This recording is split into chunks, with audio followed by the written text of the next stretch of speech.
আমাদের রাজ্যের ট্র্যাজেডিটা দেখুন।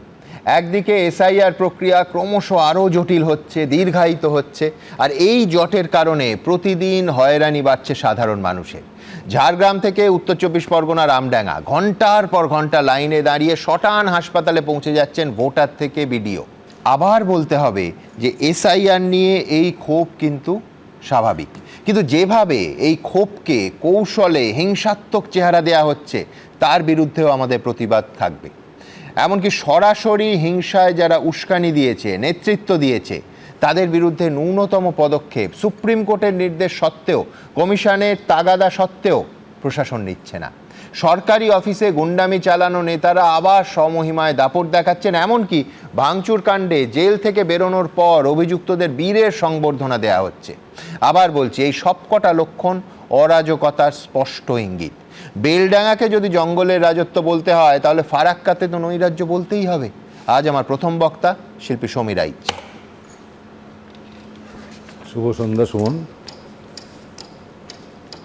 দেখো, সত্যি এটা ঘটনা যে ইলেকশন কমিশনের বহু ডিসিশন, যেটা সাধারণ মানুষের প্রচণ্ড ভোগান্তি হচ্ছে।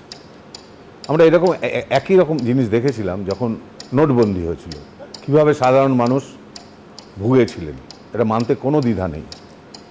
প্রথমে জানতাম যে অ্যাডমিট কার্ড অ্যালাউড হবে, পরে জানলাম অ্যাডমিট কার্ড অ্যালাউড না, আবার পরে জানলাম সুপ্রিম কোর্ট বলার পরে অ্যাডমিট কার্ড অ্যালাউড। এরকম প্রচুর জায়গা রয়েছে যেটা ইলেকশন কমিশনের, আমি বলবো, এক ধরনের খামখেয়ালি, অথবা আমি কি এটা তো মানতে পারবো না যে ওনারা কেউ পড়াশুনো জানেন না, প্রত্যেকে জানেন, প্রত্যেকে পণ্ডিত ব্যক্তি যে যার ক্ষেত্রে, কিন্তু তাদের এই খামখেয়ালিপনার জন্যে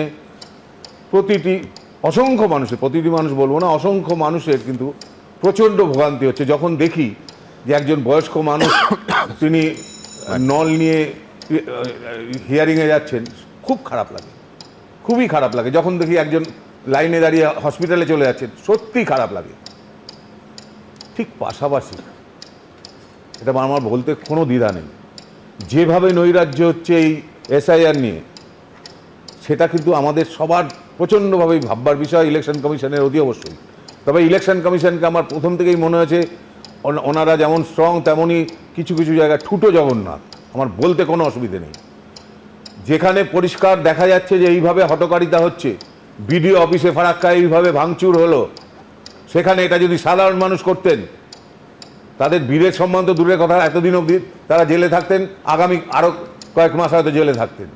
আমি জানি না ইলেকশন কমিশন কী করছেন। এখন বলবেন যে সে তো রাজ্য সরকার, তাদের অ্যাডমিনিস্ট্রেটিভ পাওয়ার থেকে সেটা কী করছেন, কিন্তু কি অদ্ভুতভাবে দেখছি আমাদের রাজনৈতিক দলগুলো কীরকম নির্লজ্জ হয়ে গেছে।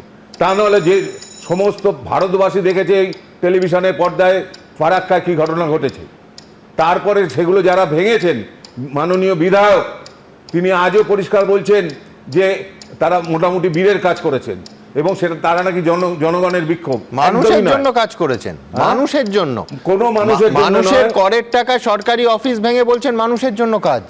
আমি দেখো, সাধারণ একটা জিনিস, যখন আমরা প্রচুর মিছিল মিটিং করতে দেখি ছেলে মেয়েদের, বা যারা চাকরি পাননি তারা যখন রাস্তায় বসে থাকেন, তারা নাকি সরকারি সম্পত্তি ধ্বংস করছেন, এই করছেন সেই করছেন, কত কারণে তাদেরকে হেনস্থা করা হয়, অথচ এদেরকে অ্যাডমিনিস্ট্রেশন দেখতে পাচ্ছেন না।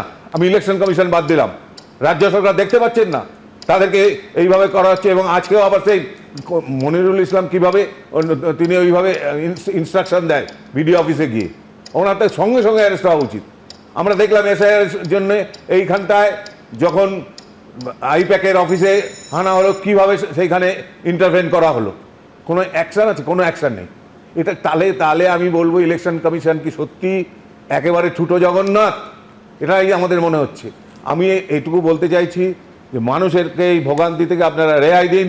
আপনারা বুঝতে পারছেন কিনা জানি না, কিন্তু আমরা বাংলার মানুষ বুঝতে পারছি আপনাদের ভুলের ভোগান্তির জন্য যেটা হচ্ছে, তাতে পশ্চিমবঙ্গটা আরও হিংসার দিকে যাচ্ছে, এবং এই হিংসাটা যে যার রাজনৈতিক স্বার্থে প্রতিটি দল সেটাকে ইউজ করছে। এটা বন্ধ করুন। এবিপি আনন্দ, এগিয়ে থাকে, এগিয়ে রাখে।